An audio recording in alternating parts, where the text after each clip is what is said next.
আমি আজকে কালকে সবার বাড়ি যাব, একটার পর একটা যা হয়েছে। তারপরে যা তথ্য প্রমাণ আছে, চিঠি চাপাটি থেকে শুরু করে ভিডিও ফুটেজ, ছবি, স্টিল, সব নিয়ে কমিশনে যাব। ইতিমধ্যে আমরা রিপোর্ট চেয়েছি, কমিশন, পুলিশ, সর্বত্র আমরা গিয়ে এই ঘটনা, যারা এই গুন্ডামি করলো তাদের শাস্তি চাইব এবং ফার্দার সিকিউরিটি চাইব এলাকার মানুষের জন্য। কারণ এই যা দামাল বাহিনী, এদেরকে ভোটের আগে বারবার বলে গ্রেপ্তার করাতে পারিনি।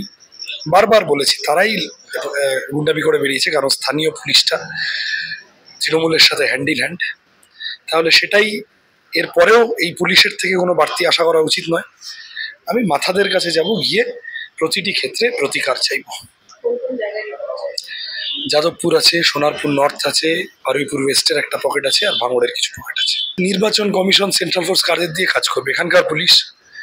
এখানকার পুলিশটা তো মোটামুটি তৃণমূলের মাখন ভাত খেয়ে ফেলেছে, খেয়ে পেট ফুলিয়ে বসে আছে ভোটের দিন। তা হয় নাকি কখনো? তথাপি সেন্ট্রাল ফোর্স অনেক ক্ষেত্রে অ্যাক্ট করেছে, পুলিশের কোনো কোনো অংশের সহযোগিতা পেয়েছি। আমি সবটা খারাপ বলতে রাজি নই, কিন্তু একটা সিগনিফিকেন্ট অংশ পাইনি।